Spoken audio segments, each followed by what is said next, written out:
എന്റെ കണക്കൂട്ടലൊന്നും തെറ്റാറില്ല. സുഖേട്ടൻ എന്താ പറഞ്ഞത്? ഞാനൊന്നും പറഞ്ഞില്ലല്ലോ.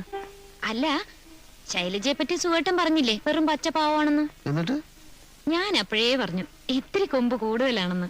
കൊമ്പോ? മേനി പറിച്ചില്ലേ? അല്ല, അവളെ കുറ്റം പറഞ്ഞിട്ടും കാര്യമില്ല. മോഹനം കുറെ നാൾ പുറകെ നടന്നതല്ലേ, പിന്നെ അതിന്റെ ഒരു അഹങ്കാരമൊക്കെ കാണാതിരിക്കൂ. ഏയ്, ആ കുട്ടിക്ക് അങ്ങനെയൊന്നും ഇല്ലെന്നേ.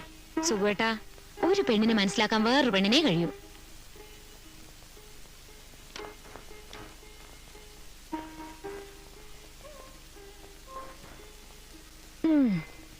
പറ്റിപ്പോയ അബദ്ധത്തെ പറ്റി ഇനി പറഞ്ഞിട്ട് കാര്യമില്ലല്ലോ.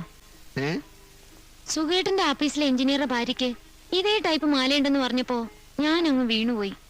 ഇതേ വെറും ഓൾഡ് ഫാഷനാ. കല്യാണത്തിന്റെ അന്ന് നോക്കിയപ്പോ എന്റെ കഴുത്തിൽ മാത്രമേ ഈ പഴഞ്ച മാല. ഈ ഫാഷൻ ഇറങ്ങി തുടങ്ങിയിട്ടേ ഉണ്ടാവൂ. ഓ, മാലയുടെ ഫാഷനെ പറ്റിയൊന്നും സുഖേട്ടനൊന്നും അറിയില്ല. ഇത് ഒരുക്കിയിട്ടേ ഒരു കരിമണി മാല പണിതാലോ എന്ന് ആലോചിക്ക. കരിമണിയോ?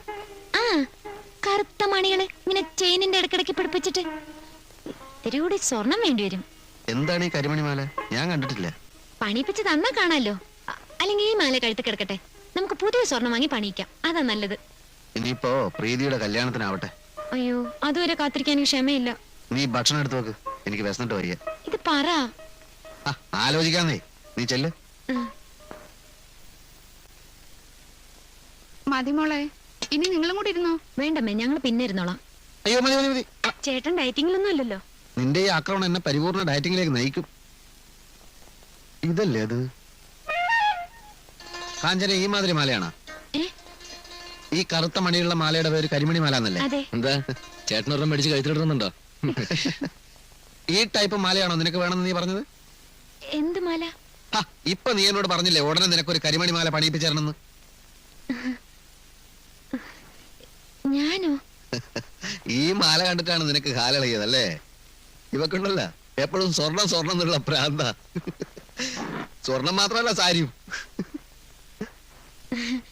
വെറുതെ എന്നിട്ട് വാര്യ ശൈലജ, ഞാൻ പറഞ്ഞിട്ടൊന്നുമില്ല.